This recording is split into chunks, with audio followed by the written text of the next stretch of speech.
Imagine you're just back from a trip from Hawaii, and just when you were collecting your luggage, you found that your luggage was completely trash.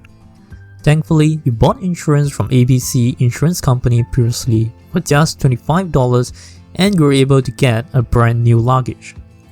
But have you ever thought how ABC Company makes money? ABC Company collected $25 from you but had to pay you a new luggage that is perhaps worth $60. Well, there are two ways that insurance company make money, and I'm going to share with you how you can implement their business model in your own investment portfolio. The first way is that the amount of premium they collected is far more than their payout. To put things simply, they could have collected $25 of travel insurance from 100 people, but only 10 people reported their luggage damage. So if we do the math, they collected $2,500 and only had to pay out $600 worth of new luggage. So in total, they netted $1,900 in profits.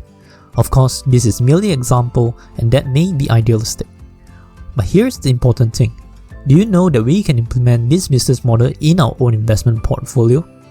And that is by selling put options. You see, selling put options are kinda like selling insurance.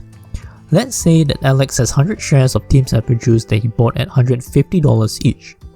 And Team Apple Juice share price is currently at $200. This meant that he had $5,000 in paper profits. But Alex was reading the news and was worried that a recession might hit and he might lose all his profits. So Jerry saw what Alex was worried about and he told Alex, "What if I could sell you a put option and promise you that I would buy your 100 Team Apple Juice shares at $180 even if it fell to $150 or even $130? Now you might be wondering, what is a put option? Well, a put option is simply a contract that says Jerry promises to buy 100 shares of Team Apple Juice from Alex at the price of $180 regardless of what the price is. Alex was excited, but was wondering why would Jerry do that? Now of course there is no such thing as free lunch in this world. Similar to how you had to pay the insurance company $25 for the travel insurance, Alex had to pay Jerry $250 for that promise. Well, is the $250 worth it? It depends. If you could claim a free luggage worth $60 simply by buying a $25 travel insurance, will that $25 be worth it? Similarly, if Alex could protect his profit, the $250 might just be a small price to pay, and Alex no longer had to worry about recession. Why? Because even if the share price fell to $130, he has Jerry who promised to buy 100 shares from him at $180 each. This meant that since Alex bought the 100 shares at $150, he will always have at least $3,000 in profits. That sounds too good to be true, doesn't it? Well, there's just one more thing. This promise has an expiry date, like how all other insurance policies have. In this case, let's just say it's 30 days from now. This means that after 30 days, Jerry no longer needs to promise to buy the 100 shares from Alex anymore. And if Alex is still worried about a recession after 30 days, he can always buy a put option from Jerry again. So in the put option, there are three things. That is the agreed price of $180, and that is the price that Jerry has promised to buy at from Alex, and this is also known as the strike price. There is also the premium that Alex had to pay Jerry, which was $250, and finally the expiry date, which is 30 days from now. So let's do a comparison between Jerry and the insurance company. Well, both of them received a premium. Jerry received $250 and the insurance company received $25. Both of them made a promise.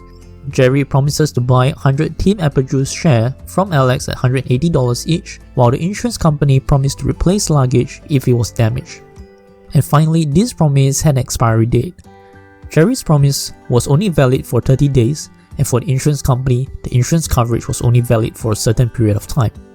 So what happened in the end? Did Jerry really get to make $250 just like that? Is selling put option really just that simple? Well, after 30 days, there are only two outcomes after the expiry of an option, and the outcome depends on the share price of Team Apple Juice with respect to the strike price of the contract.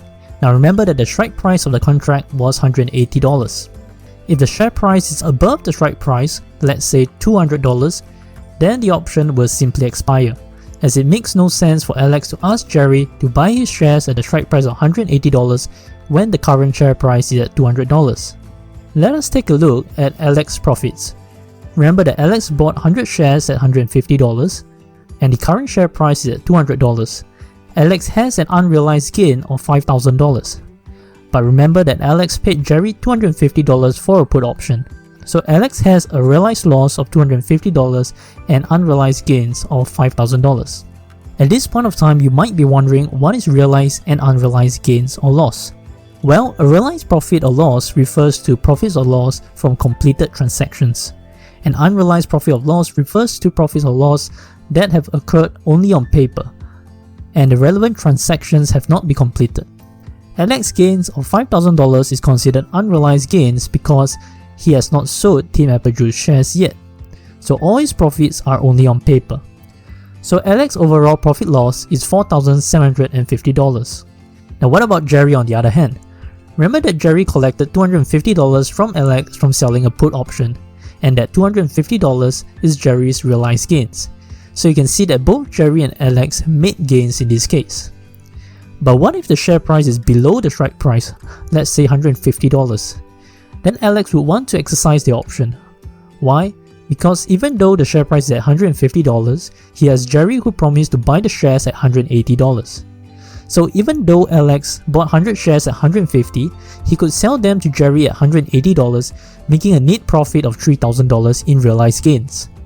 Jerry on the other hand had to buy the 100 shares at $180 and now have to sit on unrealized losses of $3,000. Though remember that Jerry collected $250 in premium from Alex previously, so his profit and loss would be $2,750. So if this was the case, is it really wise for Jerry to have sold that put option?